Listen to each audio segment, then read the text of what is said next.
नमस्कार दोस्तों, स्वागत है आप सबका आपके अपने YouTube चैनल एग्ज़ाम टैबलेट में। दोस्तों, झारखंड में जीएनएम के जो एंट्रेंस एग्ज़ामिनेशन इस साल 2025 में होने वाले हैं, तो उसके प्रिपरेशन से रिलेटेड यहाँ पे हम लोग प्रीवियस ईयर के क्वेश्चन पेपर को देखेंगे। और अभी तक हम लोग इंग्लिश के पीवाईक्यू देख चुके हैं 2024 के, और फिजिक्स के देख रहे हैं। अभी हम लोग 50 नंबर क्वेश्चन तक देख चुके हैं, और आज इस वीडियो में हम लोग 51 नंबर क्वेश्चन से स्टार्ट करेंगे। दोस्तों, अगर आपने प्रीवियस पीवाईक्यू वीडियोस को नहीं देखा है तो आप हमारे चैनल के प्लेलिस्ट में जाएं। वहाँ पे आपको एक सेक्शन मिल जाएगा जिसमें प्लेलिस्ट में सारे के सारे जो मैंने पीवाईक्यू वीडियोस बनाए हैं झारखंड के। ये पहले तो एएनएम और जीएनएम के एक ही साथ एग्ज़ाम होते थे 2023 तक, लेकिन 2024 से एएनएम और जीएनएम के अलग अलग एग्ज़ाम होने लगे हैं। तो आपको सारे के सारे जो पीवाईक्यू वीडियोस हैं 2022 के, 23 के और 2021 के भी, तो वो सारी चीज़ें आपको वहाँ पे मिल जाएंगी। और अगर वहाँ नहीं मिले तो हमारे चैनल में भी आप वीडियोस वाले सेक्शन में जाके आप सर्च कर सकते हैं, या फिर आप वहाँ पे ढूंढ सकते हैं। तो दोस्तों, यहाँ पे हम लोग 51 नंबर क्वेश्चन से स्टार्ट करेंगे। तो चलिए स्टार्ट करते हैं। और यहाँ पे 51 नंबर क्वेश्चन में क्या पूछ रहा है कि a ray of light through the dash of a lens passes without suffering any deviation. एक लेंस के डैश से होकर प्रकाश की किरण बिना किसी विचलन के गुजर जाती है। तो ऑप्शन में आपके हैं यहाँ पे प्रिंसिपल फोकस यानी मुख्य फोकस, या फिर ऑप्टिकल सेंटर, या फिर आपका हो गया सेंटर ऑफ कर्वेचर वक्रता केंद्र, या फिर नन ऑफ द मेंशन्ड, उल्लेखित में से कोई नहीं। तो दोस्तों देखिए, इसका जो सही जवाब है ये है आपका ऑप्टिकल सेंटर। एक लेंस जो होता है, आप यहाँ पे देख लीजिए, एक उत्तल लेंस जैसे मान लीजिए मैं बना रहा हूँ, तो ये आपका एक लेंस है। तो लेंस का जो ऑप्टिकल सेंटर होता है वो ठीक इसके बीचों बीच होता है। ये आपका ऑप्टिकल सेंटर है। तो ऑप्टिकल सेंटर से जब प्रकाश गुजरती है तो वहाँ पे कोई भी डेविएशन नहीं होता है ऑप्टिकल सेंटर में। बाकी आपके जो एरियाज हैं वहाँ से अगर आपके रेज गुजरते हैं तो वहाँ पे डेविएशन होता है। देखिए, यहाँ पे जो आपका ये पॉइंट है, मान लीजिए ये बिंदु को हम लोग ओ मान लेते हैं, तो ये जो ओ पॉइंट है इसको ऑप्टिकल सेंटर कहा जाता है। और ये जो आपको यहाँ पे एक पॉइंट जहाँ पे जो पैरेलल रेज है वो डेविएशन के बाद जहाँ पे फोकस हो रही है, इसको फोकल पॉइंट बोलते हैं, प्रिंसिपल फोकस बोलते हैं। और ये आपका जो लाइट का जो ये आपका रेखा दिखाई दे रहा है, इसको बोलते हैं प्रिंसिपल एक्सिस। और ये प्रिंसिपल एक्सिस, ऑप्टिकल सेंटर और आपके फोकल पॉइंट एक ही रेखा पे होते हैं। तो दोस्तों, यहाँ पे देखिए, जो आपके ऑप्टिकल सेंटर होते हैं, ऑप्टिकल सेंटर में बिना प्रकाश का अपवर्तन हुए यहाँ से लाइट जो है सीधी गुजर जाती है। तो ये आपका हो गया बिना विचलन के, ये गुजर जाती है, बिना डेविएशन के गुजर जाती है। वो कौन सा आपका पॉइंट है? वो आपका ऑप्टिकल सेंटर है किसी भी लेंस में। और चलिए, जो नेक्स्ट आपके यहाँ पे क्वेश्चन है, इसमें क्या पूछा गया है? 52 नंबर का जो क्वेश्चन है, the SI unit of power of a lens. तो लेंस की जो, देखिए, एसआई यहाँ पे इकाई है लेंस की शक्ति की। तो लेंस की जो शक्ति है उसको डायऑप्टर में मापी जाती है। डायऑप्टर, देखिए, सेंटीमीटर जो है ये आपका लेंथ का है, जूल जो है ये आपका वर्क का है, और या फिर ऊर्जा का भी होता है जूल। और उसके बाद देखिए, वाट जो है ये आपका किसका है? ये आपका शक्ति का है, पावर का है। तो लेंस की शक्ति का एसआई इकाई जो है ये आपका डायऑप्टर है। तो नेक्स्ट आपको यहाँ पे जो क्वेश्चन है इसमें क्या पूछा गया है? A light ray travelling obliquely from a denser medium to a rarer medium. देखिए, एक सघन माध्यम से विरल माध्यम की और तिरछी दिशा में यात्रा करने वाली प्रकाश किरण जो है, वो यहाँ पे देखिए ऑप्शन में आपको दिए हुए हैं, move along the normal, bend towards the normal, या फिर does not bend to at all या फिर bends away from the normal. तो देखिए इसको आप जब फिगर बना लेंगे, जब आप इसको चित्र बना लेंगे तो आपको अच्छी तरीके से समझ में आएगा।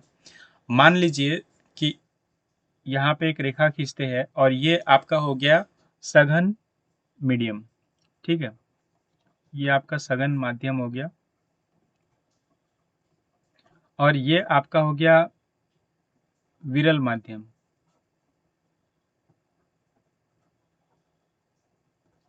और यहाँ से देखिए एक मान लीजिए प्रकाश की जो किरण है वो आपतित हो रही है, इंसिडेंट हो रही है। तो ये देखिए यहाँ पे गिरी, ये आपका सघन माध्यम है। मान लीजिए कि ये पानी है या फिर कुछ भी मान लीजिए जो सघन है और ये वायु है। वायु के मुकाबले जो भी सघन है उसको आप यहाँ पे मान सकते हैं सघन माध्यम। और यहाँ से देखिए आप एक नॉर्मल खींचिए, मान लीजिए ये नॉर्मल है। तो यहाँ पे जो आपका इंसिडेंट रे है, ये आपका सघन माध्यम से जैसे ही ये निकलेगी, ये जो नॉर्मल है उससे क्या होगा, उससे ये दूर हट जाएगा, ठीक है। तो देखिए यहाँ पे आपका सही जवाब क्या होगा, ये आपका सही जवाब होगा कि सामान्य से दूर झुकता है, bent away from the normal. तो नॉर्मल से क्या होता है, ये दूर चली जाती है। और ऐसा जो है, ये जो घटना है, इस नियम को क्या कहते हैं, इस नियम को स्नेल्स लॉ कहते हैं। और ऐसा इसलिए होता है क्योंकि देखिए विरल माध्यम में जो प्रकाश की गति होती है वो सघन माध्यम के कंपैरिजन में थोड़ी अधिक होती है, लेकिन ये बहुत ही फ्रैक्शन में होता है। तो फिर भी ये जो घटना होती है कि एक सघन माध्यम से विरल माध्यम में जब प्रकाश की किरण जाती है तो ये जो उसके नॉर्मल होते हैं यानी अभिलंब होते हैं उससे दूर जाती है। इसकी वजह है कि विरल माध्यम में प्रकाश की गति अधिक होती है। तो ये यहाँ पे आपका जो सही जवाब होगा ऑप्शन डी होगा कि सघन माध्यम से विरल माध्यम की ओर तिरछी दिशा में यात्रा करने वाली प्रकाश की किरण क्या होती है, सामान्य से दूर झुकता है, bends away from the normal. तो ऑप्शन डी आपका यहाँ पे सही जवाब होगा। चलिए उसके बाद जो नेक्स्ट आपके यहाँ पे क्वेश्चन है 54 नंबर का जो क्वेश्चन है, इसको देखिए।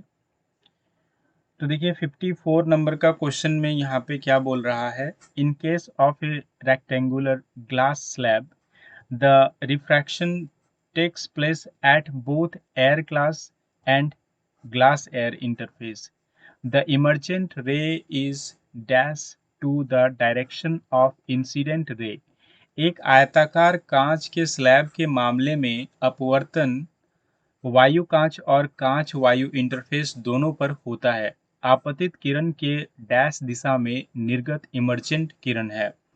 तो देखिए आपको सबसे पहले क्या करना है, अगर नहीं समझ में आता है कभी भी क्वेश्चन तो आप उसको इमेज बना लीजिए।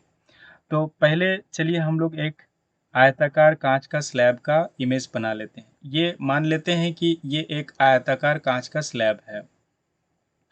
अब यहाँ पे देखिए ये जो प्रकाश की किरण है, इंसिडेंट रे जिसको बोलते हैं, इसको हिंदी में बोलेंगे आप आपतित किरण, इंसिडेंट रे। तो ये जो इंसिडेंट रे है, ये जब भी इस आयताकार कांच का स्लैब से गुजरेगी तो यहाँ पे क्या होगा, प्रकाश का अपवर्तन होगा। तो प्रकाश का अपवर्तन होगा तो देखिए चूंकि ये आपका सघन ये आपका विरल माध्यम है और ये आपका कांच का जो स्लैब है ये सघन माध्यम है, तो क्या होगा, इसमें अभिलंब की ओर झुकती है, मतलब अभिलंब के निकट की ओर जाएगी, झुकेगी, ठीक है। तो फिर देखिए यहाँ पे एक तो यहाँ पे जो लाइट है, इंसिडेंट रे है, ये अपवर्तन होके रिफ्रैक्टेड रे होके ये क्या हुआ, थोड़ा सा अभिलंब की ओर झुक गई। और यहाँ पे देखिए फिर यहाँ पे आप एक अभिलंब खींच लीजिए और उसके बाद फिर क्या होगा, आपकी जो प्रकाश की ये किरण होगी, अब देखिए ये क्या था, कांच का स्लैब सघन माध्यम था, अब देखिए फिर से विरल माध्यम में जब पहुंचेगी तो ये अभिलंब से थोड़ी सी दूर क्या होगी, ये झुकेगी, ठीक है। तो देखिए यहाँ से अगर आप एकदम इंसिडेंट रे जो है बिना, अगर ये कांच का स्लैब नहीं रहता तो ये कैसे जाता, ये सीधी रेखा में आपका यहाँ पे चला जाता। तो अब ये जो पूछ रहा है कि जो आपतित किरण है डैश दिशा में निर्गत इमर्जेंट किरण है, तो ये जो आपतित किरण है और ये जो आपका ट्रांसमिटेड रे है, ये कांच के स्लैब से निकलने के बाद, तो इसकी जो ये होगा किरण, जो देखिए the emergent ray is dash to the direction of incident ray. Emergent ray जो ये आपका यहाँ से बाहर निकल गया, ये जो रे है ये इंसिडेंट रे के क्या होगा, पैरेलल होगा। क्योंकि अगर देखिए इंसिडेंट रे जो ये वाला है आई आर जो यहाँ पे मैंने लिखा है, ये अगर कांच का स्लैब नहीं रहता तो सीधी यहाँ डॉट डॉट जो मैंने दिया है उसमें क्या होता, लाइट यहाँ से गुजर जाती। लेकिन ये कांच का स्लैब है इसलिए क्या हुआ, यहाँ पे रिफ्रैक्शन हुआ रे का, और ये रिफ्रैक्टेड रे फिर जब ये कांच का स्लैब से यानी सघन माध्यम से विरल माध्यम में गई तो अभिलंब से थोड़ी सी दूर झुक गई, ठीक है। तो इसलिए क्या हुआ, ये जो इंसिडेंट रे है और जो इमर्जेंट रे है, ये दोनों ही क्या होते हैं, एक दूसरे के पैरेलल होते हैं, समानांतर होते हैं। तो ऑप्शन यहाँ पे डी आपका सही जवाब होगा कि आयताकार कांच के स्लैब के मामले में अपवर्तन वायु कांच और कांच वायु इंटरफेस दोनों पर होता है, और ऐसे में क्या होता है कि आपतित किरण जो होती है, इंसिडेंट जो रे होती है, वो क्या होती है, इमर्जेंट रे यानी निर्गत किरण के क्या होती है, पैरेलल होती है, समानांतर होती है। चलिए उसके बाद जो नेक्स्ट आपके यहाँ पे क्वेश्चन है, इसमें क्या पूछा गया है कि ए 2 centimeter tall object is placed perpendicular to the principal axis of a convex lens of focal length 10 centimeter. The distance of the object from the lens is 15 centimeter. Find the size of image. एक 2 centimetre लंबी वस्तु को 10 centimetre focus दूरी के उत्तल lens के मुख्य अक्ष के लंबवत रखा गया है। लेंस से वस्तु की दूरी 15 सेंटीमीटर है। प्रतिबिंब का आकार ज्ञात कीजिए। तो देखिए आपको यहाँ पे लेंस सूत्र का यूज होगा, फिर जो आपके आवर्धन का जो सूत्र है वो भी यहाँ पे यूज होगा। तो देखिए जो क्वेश्चन में दिया हुआ है, जब भी न्यूमेरिकल्स आप बनाएंगे तो क्वेश्चन में जो भी आपको दिया हुआ रहेगा पहले आप उसको लिख लेंगे कि आखिर क्या क्या दिया हुआ है आपके क्वेश्चन में। तो देखिए 2 सेंटीमीटर लंबी वस्तु है, तो वस्तु की यहाँ पे हाइट दिया हुआ है, तो यहाँ पे हम लोग लिख सकते हैं height of object is equal to, यहाँ पे क्या दे सकते हैं हम लोग, 2 सेंटीमीटर, आप लिख लीजिए। उसके बाद फिर क्या होगा, देखिए फोकस दूरी यहाँ पे दिया हुआ है, उत्तल लेंस का फोकस दूरी दिया हुआ है, एफ दिया हुआ है, कितना आपको फोकस दूरी है, ये आपका 10 सेंटीमीटर है। और उसके बाद देखिए लेंस से वस्तु की दूरी कितनी है, ये आपको 15 सेंटीमीटर है। लेंस से वस्तु की दूरी कितनी है, ये आपका 15 सेंटीमीटर है। तो इसको हम लोग यहाँ पे -15 सेंटीमीटर लिखेंगे, इसको वस्तु की दूरी को हम लोग यहाँ पे ऋणात्मक में लेंगे, ये लेंस के आपके सामने है। और अब देखिए यहाँ पे प्रतिबिंब का आकार आपको ज्ञात करने बोल रहा है। तो सबसे पहले आप लेंस सूत्र यूज करेंगे और आप जो वस्तु का प्रतिबिंब बन रहा है उसकी दूरी आप पहले ज्ञात करेंगे। तो आप देखिए जो आपका लेंस का सूत्र होता है वो क्या होता है, 1/f इज इक्वल टू क्या होता है, 1/v माइनस 1/u। तो यहाँ पे देखिए जो f है आपका वो कितना है, फोकस दूरी कितना है, 10 सेंटीमीटर है, इसको लिख लीजिए 1/v माइनस 1/u, आपका u कितना है, -15 सेंटीमीटर है। अब इसको जब आप सॉल्व कीजिएगा तो यहाँ पे क्या होगा, 1/10 इज इक्वल टू 1/v, यहाँ पे देखिए माइनस माइनस आपका क्या हो जाएगा, यहाँ पे प्लस हो जाएगा, और फिर जब आप इसको इधर लाएंगे तो यहाँ पे फिर माइनस हो जाएगा। तो ये आपका क्या होगा, तो फिर यहाँ पे आपका होगा 1/v is equal to 1/10 minus 1/15 आएगा। और 10 और 15 का जब आप एलसीएम निकालेंगे तो यहाँ पे आपका कितना निकल के आएगा, 1/v इज इक्वल टू यहाँ पे 30 निकल के आएगा। 10 और 15 का अगर आप एलसीएम निकालते हैं तो देखिए 10 या 30 होता है और 15 दूनी 30 होता है, तो 3 माइनस 2 होगा। तो आपको भी जो निकल के आएगा, 1/भी जो निकल के आएगा वो कितना आएगा, 1/30 निकल के आएगा। तो आपका भी कितना आएगा, ये आपका 30 आएगा, यानी 30 सेंटीमीटर प्लस में आ रहा है, 30 सेंटीमीटर है। यानी वस्तु जो बनेगी वो क्या होगी, वो लेंस के दूसरी ओर उसका प्रतिबिंब बनेगी, वस्तु का प्रतिबिंब। अब देखिए, आपको वस्तु का प्रतिबिंब का दूरी आपको मालूम हो गया। अब आप आवर्धन के सूत्र से आप क्या ज्ञात कर सकते हैं कि वस्तु की जो प्रतिबिंब बनी है उसकी हाइट क्या है, क्योंकि यहाँ पे आपके क्वेश्चन में क्या पूछ रहा है, प्रतिबिंब का आकार पूछ रहा है। तो प्रतिबिंब का आकार मतलब उसका हाइट पूछ रहा है, साइज पूछ रहा है। यहाँ पे देखिए, the find the size of image, image का साइज पूछ रहा है। तो यहाँ पे क्या होगा, आपका जो आवर्धन का जो सूत्र होता है उसका फॉर्मूला क्या है, m इज इक्वल टू क्या है आपका, height of image by height of object is equal to v by u। ये आपका यहाँ पे आवर्धन का सूत्र है। तो देखिए, हाइट ऑफ इमेज कितना है, इमेज का हाइट कितना है ये तो अभी नहीं मालूम है, वही निकालना है। तो हाइट ऑफ ऑब्जेक्ट कितना है, 2 सेंटीमीटर है। भी आपको कितना है, 30 सेंटीमीटर है। यू कितना है, ये आपका -15 सेंटीमीटर है। अब देखिए, इसको यहाँ पे काट दीजिए, 15 दूनी 30 हो गया। तो हाइट ऑफ इमेज आपको कितना निकल के आएगा, तो देखिए क्रॉस मल्टीप्लीकेशन होगा, यहाँ पे 2 दूगनी 4 हो जाएगा, -4 आपको हाइट ऑफ इमेज निकल के आएगा। यानी वस्तु का जो प्रतिबिंब बनेगा वो क्या होगा, वो -4 सेंटीमीटर होगा। ये वस्तु का क्या होगा, हाइट होगा। चूंकि देखिए, ये जो आपका हाइट है वस्तु का वो क्या है, नेगेटिव है। इसका मतलब जो प्रतिबिंब बना है वो क्या है, उल्टा बना है। ठीक है, तो यहाँ पे आपका सही जवाब जो होगा ये ऑप्शन डी होगा। तो दर्पण सूत्र, लेंस सूत्र, आवर्धन सूत्र, ये तीनों के तीनों काफ़ी इम्पोर्टेंट है और ये इससे आपके न्यूमेरिकल्स आ सकते हैं। चलिए, उसके बाद जो नेक्स्ट आपके यहाँ पे क्वेश्चन है 56 नंबर का जो क्वेश्चन है, इसमें क्या पूछा गया है,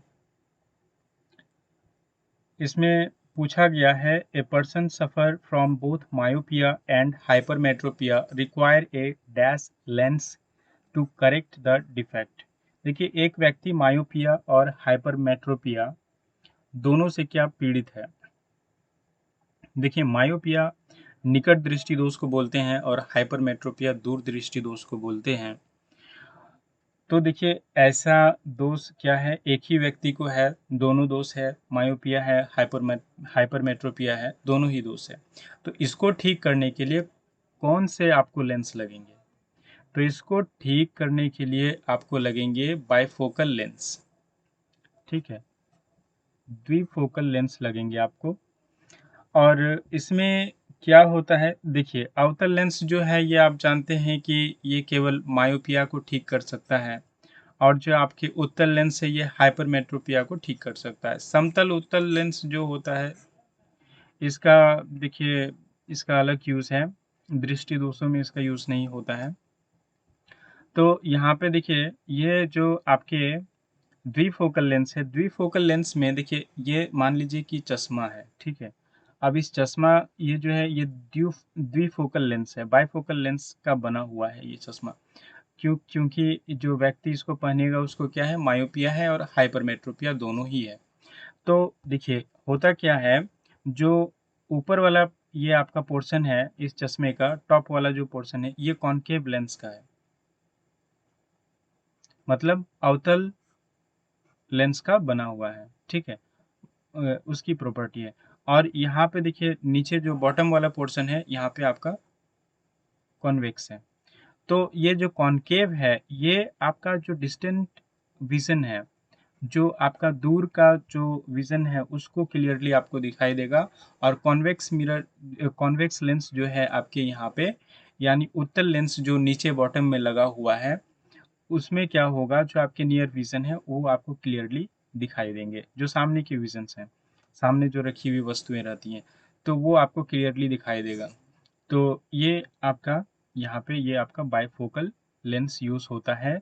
मायोपिया और हाइपरमेट्रोपिया जब दोनों ही दोषों से एक व्यक्ति पीड़ित होते हैं तो उसके लिए द्विफोकल लेंस यूज़ होता है, जिसमें कि लेंस में क्या होता है, ऊपर की ओर क्या होता है, टॉप में होता है कॉनकेव लेंस होता है और नीचे बॉटम पे आपका कॉन्वेक्स लेंस यूज़ होता है। तो इस तरीके से ये बाइफोकल लेंस बनता है।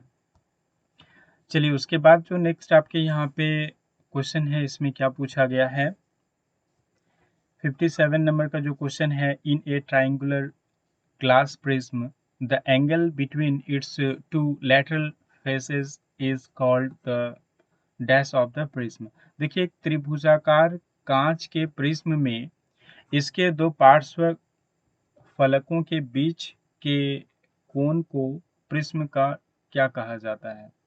तो देखिए आप यहाँ पे आप एक प्रिज्म को बना ही लीजिए, मान लीजिए ये ट्राइंगल है,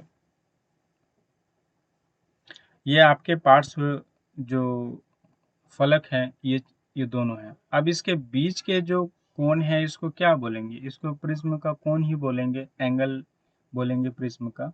तो यहाँ पे आपका सही जवाब जो होगा ये आपका ऑप्शन सी होगा, ऑप्शन सी आपका इसका सही जवाब होगा। चलिए उसके बाद जो नेक्स्ट आपके यहाँ पे क्वेश्चन है, 58 नंबर का जो क्वेश्चन है, इसमें क्या पूछा गया है,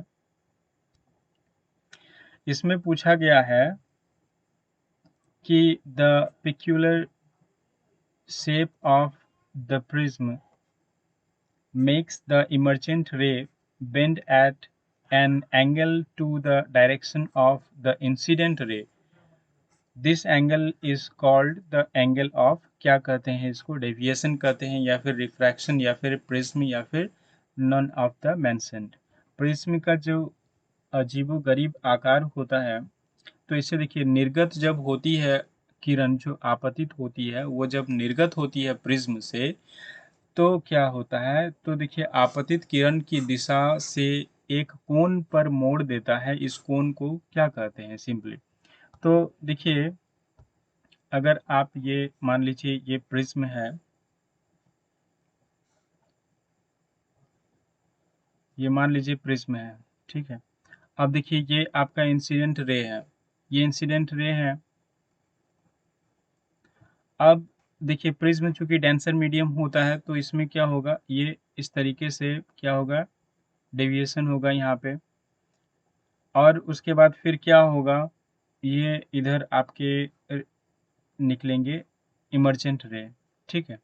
तो अब यहाँ पे बोल रहा है कि आपके जो आपतित किरण है, आपतित किरण की दिशा से एक कोण पर मोड़ता है। तो आपतित किरण की अगर दिशा को अगर हम लोग इसको ऐसे ही ये सीधी जाती तो ये कहाँ जाती, डॉट डॉट करके इसको बनाइए, डॉट डॉट करके अगर आप इसको बनाइएगा तो इस तरीके से यहाँ पे बनेगा। तो ये वाला देखिए, और यहाँ पे जो आपके इमर्जेंट इमर्जेंट जो आपके यहाँ पे रे हैं उसको अगर आप इधर खींचिएगा तो इस तरीके से बनेगा। तो ये जो आपका एंगल है, इसी को, इस एंगल को क्या बोलते हैं, इस एंगल को बोलते हैं एंगल ऑफ डेविएशन, ठीक है, विचलन का कोण बोलते हैं।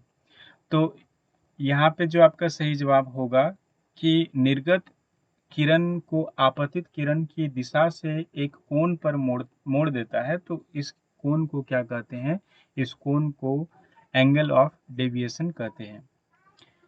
चलिए उसके बाद जो नेक्स्ट आपके यहाँ पे क्वेश्चन है, इसमें क्या पूछा गया है, 59 नंबर का जो क्वेश्चन है, इसमें पूछा गया है कि which colour of light bends least when passing through the prism. Prism से गुजरते समय किस रंग का प्रकाश सबसे कम मुड़ता है। ऑप्शन में रेड है, वायलेट है, फिर आपके ब्लू हैं और ग्रीन है। तो यहाँ पे जो आपका सही जवाब होगा ये है लाल रंग। रेड कलर जो है, लाल रंग जो होता है प्रिज्म में से जब एक वाइट लाइट गुजरती है और जब वो डिफरेंट जो उसके बेसिक कलर्स होते हैं उसमें डिवाइड होते हैं, तो सबसे कम जो मूर्ति है वो कौन सी कलर है, वो है आपका रेड कलर। और ऐसा इसलिए होता है क्योंकि जो रेड कलर का जो वेवलेंथ होता है वो क्या होता है, सबसे अधिक होता है। और सबसे ज़्यादा कौन मूर्ति है, तो सबसे ज़्यादा मूर्ति है आपके बैंगनी कलर। और सबसे कम कौन मूर्ति है, तो ये लाल कलर, रेड कलर। अब देखिए नेक्स्ट जो आपके यहाँ पे क्वेश्चन है, what is the time difference between actual sunset and apparent sunset. देखिए वास्तविक सूर्यास्त और स्पष्ट सूर्यास्त के बीच समय का अंतर क्या है। तो देखिए होता क्या है कि हमारे वायुमंडल में सूर्यास्त के बाद भी सूर्य दिखाई देता है। मतलब एक्चुअली में सूर्यास्त हो चुका होता है, सनसेट हो चुका होता है, लेकिन फिर भी आपको सूर्यास्त दिखाई देता है। और ऐसा इसलिए होता है क्योंकि हमारे वायुमंडल से जब प्रकाश गुजरती है तो उसका क्या होता है, अपवर्तन होता है। और अपवर्तन होने का जो मुख्य कारण है वह है हमारे वायुमंडल में हमारे जो एटमॉस्फेयर है उसका डेंसिटी ग्रेडियंट। मतलब वायुमंडल जो है वो सभी जगह समान रूप से उसका घनत्व समान नहीं है। अलग अलग जगह पे क्या है, कहीं पे विरल है, कहीं पे सघन है। तो इस तरीके से क्या होता है, हमारे वायुमंडल में प्रकाश का अपवर्तन होता है, प्रकाश का। तो जो सूर्यास्त तो हो चुका होता है फिर भी 2 मिनट तक आपको क्या दिखाई देता है कि सूर्यास्त हो रहा है। ठीक है, सूर्यास्त एक्चुअली में हो चुका होता है लेकिन फिर भी 2 मिनट तक आपको वायुमंडल में दिखाई देता है। तो यहाँ पे आपका ऑप्शन डी सही जवाब है। दोस्तों उसके बाद आपके यहाँ पे केमिस्ट्री के क्वेश्चंस हैं, इसको हम लोग नेक्स्ट वीडियोस में देखेंगे। और दोस्तों वीडियो को अंत तक देखने के लिए बहुत बहुत धन्यवाद।